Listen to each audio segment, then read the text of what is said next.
اعوذ باللہ من الشیطان الرجیم بسم اللہ الرحمن الرحیم رب یسر ولا تعسر وتمم بالخیر وبک نستعین رب اشرح لی صدری ویسر لی امری واحلل عقدۃ من لسانی یفقہوا قولی واجعل لی وزیرا من اہلی آمین یا رب العالمین۔ السلام علیکم ورحمۃ اللہ وبرکاتہ۔ پیارے بچوں، سب سے پہلی بات میں نے آپ سے یہ کہنی تھی کہ جو آپ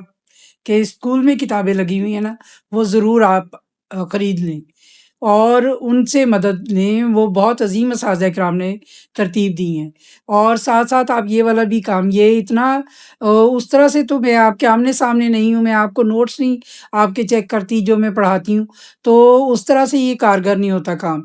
آپ ایک بار سن لیتے ہیں، دیکھ لیتے ہیں، تو آپ سمجھتے ہیں کہ آپ کی ذمہ داری مکمل ہو گئی اور آپ کو اردو آ گئی۔ نہیں بیٹے، اس طرح نہیں ہوگا۔ آپ کو کتابیں خریدنی پڑیں گی، کتابیں پڑھنی پڑیں گی، کتابوں سے اشعار، یہ جتنی بھی غزلیں میں نے پڑھ کر سنائی ہیں آپ کو پہلے بھی کام ہوا ہے، تو آپ اپنے موبائل میں خود اپنی آواز میں وہ والی غزل خود ریکارڈ کر کے، چاہے آپ کو دو دو مرتبہ ایک ایک مصرع پڑھنا پڑے، آپ اس کو ریکارڈ کریں، اور جب فارغ وقت ہو، جب کچھ بھی نہیں آپ کر رہے، تو آپ نے کانوں میں وہ لگائی ہوتی ہیں، تو وہ ان سے اپنی آواز میں وہ غزلیات سنیں، تاکہ وہ آپ کی اپنی بن جائیں اور آپ کے اے اسٹار لانے میں اردو میں معاون ثابت ہوں، مددگار ثابت ہوں۔ تو آئیے ہم دوسری غزل خواجہ حیدر علی آتش کی کرتے ہیں۔ تو جیسے آپ پہلی سے لطف اندوز ہوئے ہیں، تو یہ بھی اسی طرح کی ہے۔ ان کے مضمون بہت رنگین ہوتے ہیں، اور ان کی رنگین بیانی جو ہے وہ بہت ہی سب کو جو ہے وہ لبھاتی ہے۔ یہ جو پہلی جو ہے ان کی ڈیٹ آف برتھ جو ہے 1764 سے، اور تاریخ وفات ان کی ہے 1846۔ یہ میں نے آپ کو پہلی غزل کروا دی ہوئی ہے، اور اس کے بعد یہ ہے خواجہ حیدر علی آتش غزل نمبر 2۔ تو فقیرانہ انداز بھی ان کا تھا، اور جیسے جوش و خروش اور جذبہ، اور ایسے غزل میں مضامین لے کر آتے تھے کہ اٹھو اور جلدی سے کام کرنا شروع کر دو، ایک جذبہ اور جوش بھر دیتے ہیں۔ امید ہے ان کی، مایوس نہیں ہوتے، ان کی غزلیات میں امید کا پیغام ہوتا ہے۔ تو آئیے دیکھتے ہیں، دوسری غزل ہے: سن تو صحیح جہاں میں ہے تیرا فسانہ کیا، کہتی ہے تجھ کو خلق خدا غائبانہ کیا، کیا کیا الجھتا ہے تیری زلفوں کے تار سے، بقیہ طلب ہے سینہ سچاک شانہ کیا، زیر زمیں سے آتا ہے جو گل سو زر بکف، زیر زمیں سے آتا ہے جو گل سو زر بکف، قارون نے راستے میں لٹایا خزانہ کیا، اٹھتا ہے شوق راحت منزل سے اس پہ عمر، مہمیز کہتے ہیں گے کسے تازیانہ کیا، زینہ صبا کا ڈھونڈتی ہے اپنی مشت خاک، بام بلند یار کا ہے آستانہ کیا، چاروں طرف سے صورت جانا ہو جلوہ گر، چاروں طرف سے صورت جانا ہو جلوہ گر، دل صاف ہو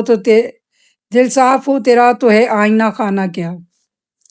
چاروں طرف سے صورت جانا ہو جلوہ گر، دل صاف ہو تیرا تو ہے آئینہ خانہ کیا، صیاد اسیر دام رگے گل ہے عندلیب، دکھلا رہا ہے چھپ کے اسے دام و دانہ کیا،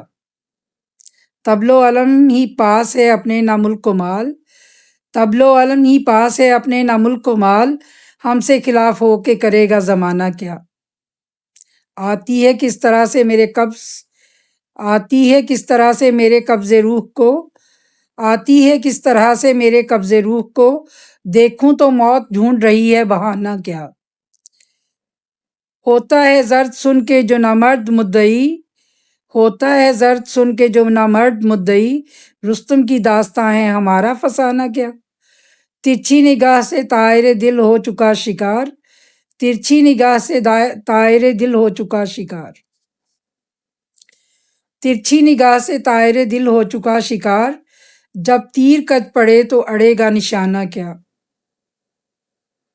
صیاد گل عذار دکھاتا ہے سحر باغ، بلبل قفس میں یاد کرے آشیانہ کیا، بےتاب ہے کمال ہمارا دل حزیں، بےتاب ہے کمال ہمارا دل حزیں، مہماں سرائے جسم کا ہوگا روانہ کیا،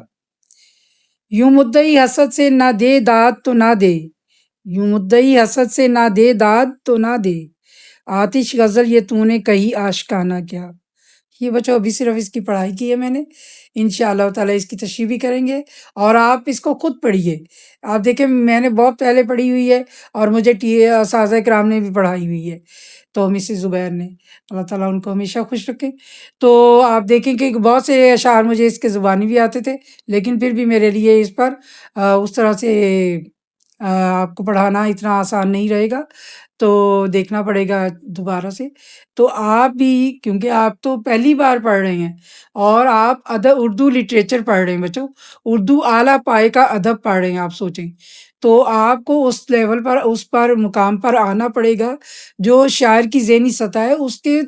ان کے سامنے تو آپ بیٹھ جائیں، ان کے برابر تو آپ کہاں بیٹھیں گے، آپ زمین پر ان کے سامنے بیٹھ جائیں، ٹھیک ہے، تو پھر آپ شاعر کو سمجھ سکیں گے۔ اور خواجہ حیدر علی آتش کا پہلا جو میں نے تعارف بتایا تھا، اس کو بھی آپ 2-3 مرتبہ سن لیا کریں، اور جو غزلوں کا پڑھائی ہے وہ خود اپنی زبان میں کیا کریں، آپ کے پاس ریکارڈنگ ہوگی اس کی۔ پہلے تو اساتذہ اتنا اتنا کلام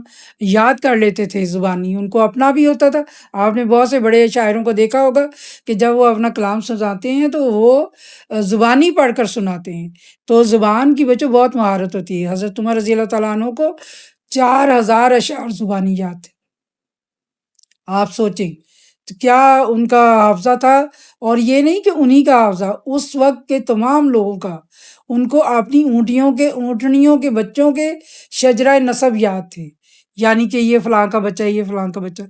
تو اس طرح سے یہ سارا کام جو ہے وہ یادداشت سے لیا جاتا تھا۔ اسی لیے آپ نے حفظ قرآن کا بھی سنا ہوگا، ابھی تو آپ ناظرہ پڑھتے ہیں جس کے معنی آپ کو نہیں پتہ، لیکن جو عربی زبان جن کی ہے، جب وہ حفظ کرتے ہیں اور سمجھ کر پڑھتے ہیں تو اس کا تو مقام ہی بہت بلند ہے۔ تو آپ بھی آئیے، اساتذہ کے کلام کو ذوق و شوق سے پڑھیے، خواجہ حیدر علی آتش کا نکال کر دیکھیے انٹروڈکشن، آپ کو میرے سے بھی زیادہ معلومات ملیں گی، ان کی بہت سی غزلیں آپ کو سمجھ آنی شروع ہو جائیں گی، اور انشاءاللہ یہ تو بہت ہی زیادہ سمجھ آ جائے گی۔ تو انشاءاللہ پھر ملتے ہیں، اللہ حافظ۔